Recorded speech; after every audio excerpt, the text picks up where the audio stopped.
Why hello fellow Patriots, and welcome to episode 19 on the Patriot Dad channel. While we can discuss current events or historical ones, all while keeping it as real as possible, today we kick off our mini-series on the founding of our country and the documents that got us there. We start way back, early 13th century, with the document that started it all. Seen as one of the pivotal documents in individual freedoms and liberty in the modern era, or semi-modern era, Magna Carta. Let's get into it, shall we? On June 15th, 1215, in a field at Runnymede, King John affixed his seal to Magna Carta. Confronted by 40 rebellious barons, he consented to their demands in order to avert civil war. Just 10 weeks later, Pope Innocent III nullified the agreement, and England plunged into an internal war. Now, Magna Carta was written by a group of 13th century barons to protect their rights and property against a tyrannical king. It is concerned with many practical matters and specific grievances relevant to the feudal system under which they lived. The interests of the common man were hardly apparent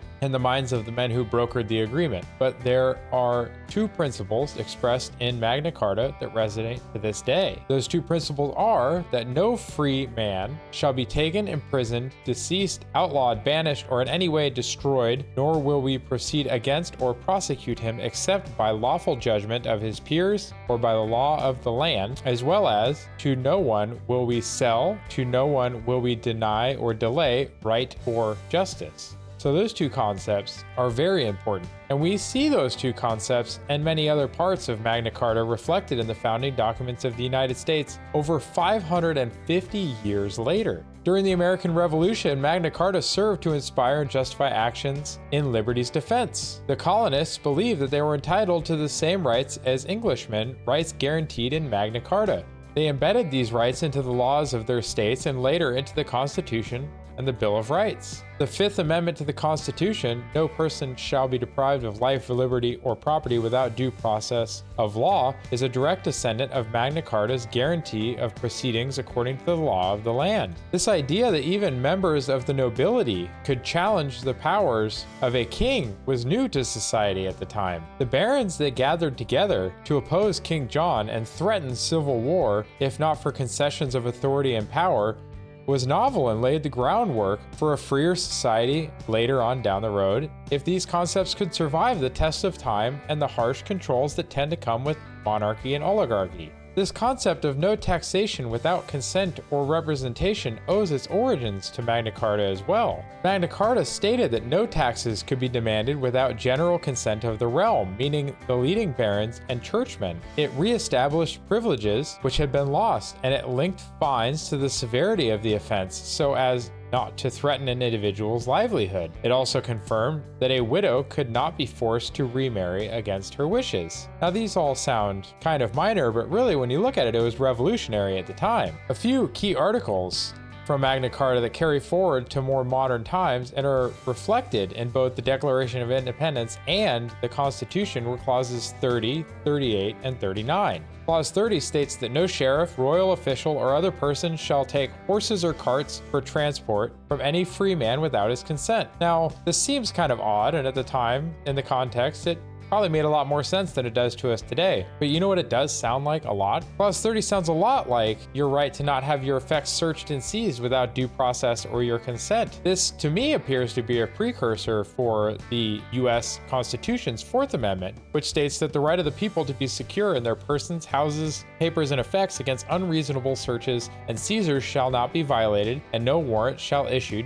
but upon probable cause supported by oath or affirmation, and particularly describing the place to be searched and the persons or things to be seized. Now, I definitely like that part of the Constitution, and I'm glad that Magna Carta introduced the concept. The next one was Clause 38. In future, no official shall place a man on trial upon his own unsupported statement without producing credible witnesses to the truth of it. Now, not being able to be put on trial without evidence or supporting witnesses and statements, just, instead of just on the word of somebody in power just not liking you and putting you on trial for something that you may or may not have done. To me, this sounds like the origin for the Fifth Amendment to the Constitution, which is a protection against the deprivation of life, liberty, or property without due process of law. What are your thoughts? I think it sounds an awful lot like the Fifth Amendment, that no person should be held to answer for a capital or otherwise infamous crime unless a presentment or indictment of a grand jury, except in cases arising in the land or naval forces or in the militia, when in actual service in time of war or public danger. Nor shall any person be subject for the same offense to be twice put in jeopardy of life or limb, hence double jeopardy. Nor shall be compelled in any criminal case to be a witness against himself, hence I plead the Fifth. I plead the Fifth. Nor be deprived of life, liberty, or property without due process of law, nor shall property be taken for public use without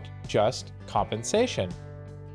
Again, thank you, Magna Carta. And the last of the three that I discussed was Clause 39. Clause 39 states that no free man shall be seized or imprisoned, or stripped of his rights or possessions, or outlawed or exiled, or deprived of his standing in any way, nor will we proceed with force against him, or send others to do so, except by the lawful judgment of his equals, or by the law of the land. This sounds strangely close to the United States Constitution's Sixth Amendment, where in all criminal prosecutions, the accused shall enjoy the right to a speedy and public trial by an impartial jury of the state and district wherein the crime shall have been committed, where district shall have been previously ascertained by law, and to be informed of the nature or the cause of the accusation, to be confronted with the witnesses against him, to have compulsory process for obtaining witness in his favor, and to have the assistance of counsel for his defense. Again, thank you, Magna Carta, for the origins of our U.S. Sixth Amendment. In 1776, rebellious American colonists, the colonials, looked to the Magna Carta as a model for their demands of liberty from the English crown on the eve of the American Revolution. Its legacy is especially evident in the Bill of Rights and the U.S. Constitution, nowhere more so than the Fifth Amendment, as we just discussed, which echoes Clause 39. Many state constitutions also include ideas and phrases that can be traced directly to this historical document. As you can see, we in more modern times owe a great deal to the people from our past, coming up with ideas such as those laid out in Magna Carta, and getting the agreement of the ruling elites on concessions of power was the first step to principles that these United States were founded on. While these early protections were only for the elite and the powerful few, we would probably not have any of the modern freedoms we have from oppressive governing bodies, even if they have eroded a little bit or a lot of it